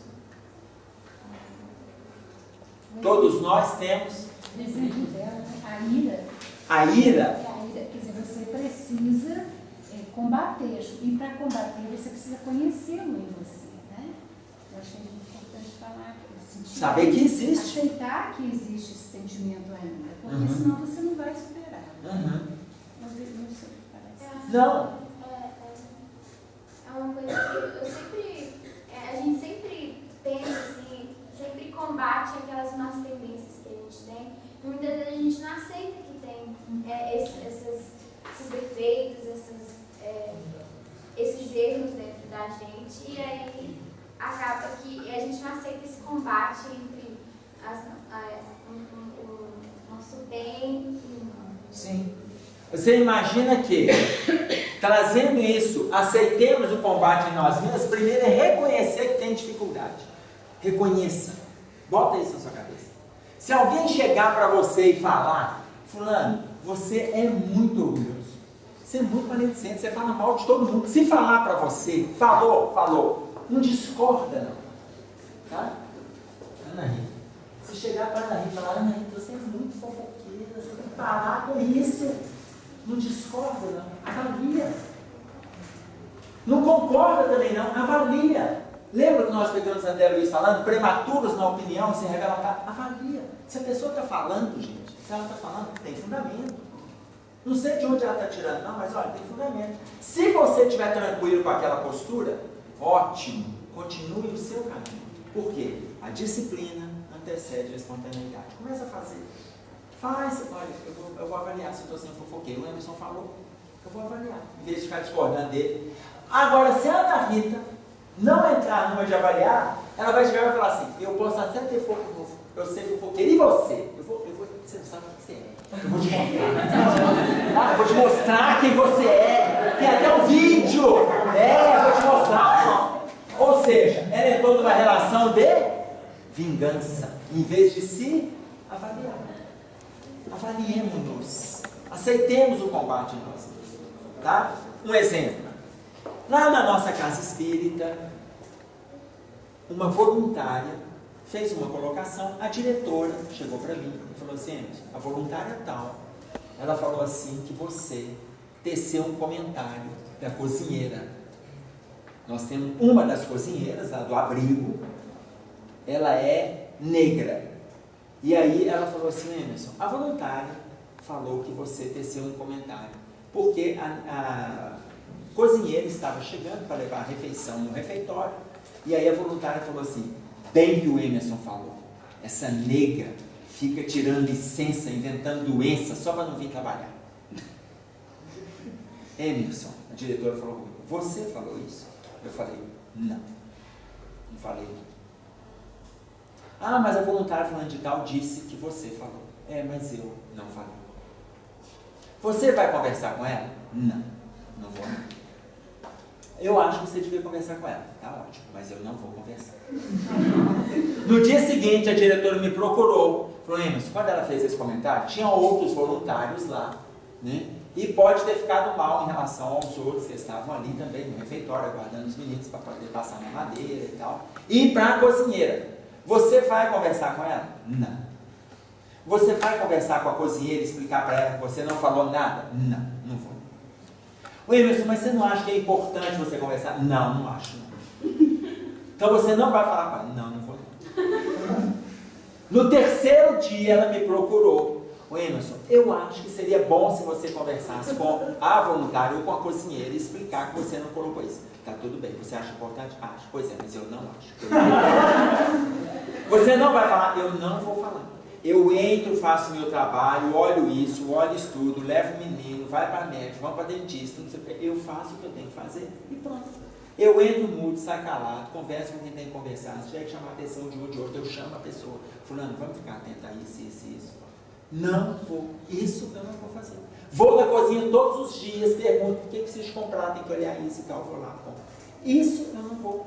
Isso foi um comentário, foi uma fofoca, eu não tenho. Não é o meu perfil tecer esse tipo de comentário. Então, eu não vou conversar. Passaram-se os dias, um mês depois, aquela voluntária que teceu o comentário saiu do abrigo, saiu da casa espírita, mudou. Encontrei com ela uma vez na rua, ela falou, oi, Emerson, não sei o que, fui lá, cumprimentei, abracei, tudo certo. Então, tá bom. Ou seja, eu tenho que me avaliar. Se eu falei, ficou muito mal. Eu tenho que ir lá, me desculpar.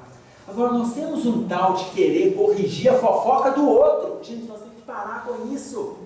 Nós temos que parar com isso. Falou de você, falou bem, tá ótimo. Falou mal, tá ótimo. Nós não somos tudo aquilo que os outros dizem a nosso respeito, nem para o bem e nem para o mal. Eu não sou tudo aquilo que fala a meu respeito para o bem. Eu sei que eu sou pior. Mas eu não sou o capeta, eu sei que eu estou melhor. Claro, nós temos que ter isso em mente. Entendeu? Porque senão a gente começa a justificar os outros em vez de nos atentarmos para o nosso estado íntimo. O nosso movimento hoje ele é moral. Nosso movimento não é isso não, acabou.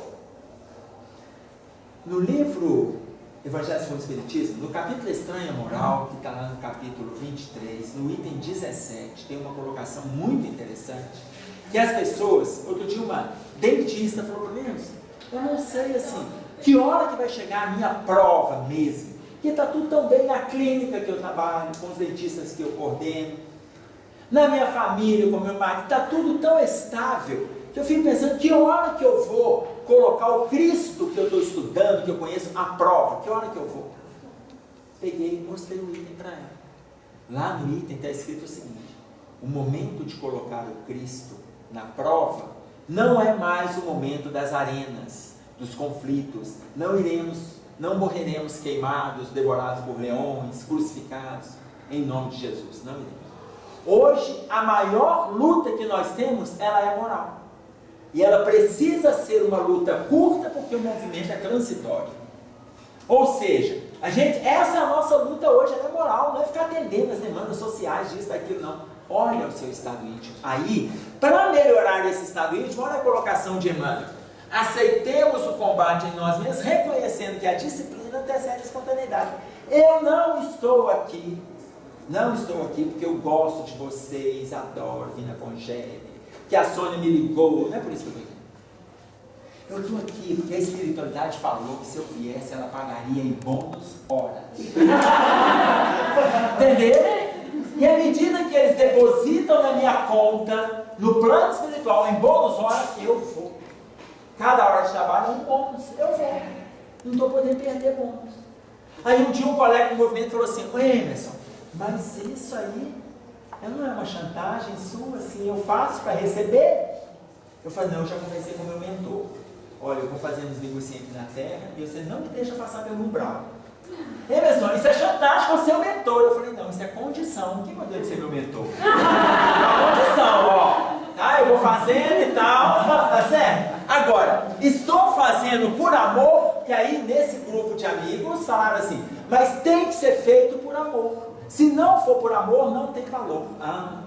Aí eu fiquei com isso na cabeça. Se não for por amor, não tem valor. Não é possível, eu tenho que ter valor, porque eu ainda não tenho amor. Não, tem que ter valor, tem que ter valor. E comecei a ver, Livro dos Espíritos. Achei lá na questão de número 897, letra A. Tem valor o trabalho que não é feito com amor. Mas é melhor se ele for feito com amor. Mas tem valor. Fiquei salvo.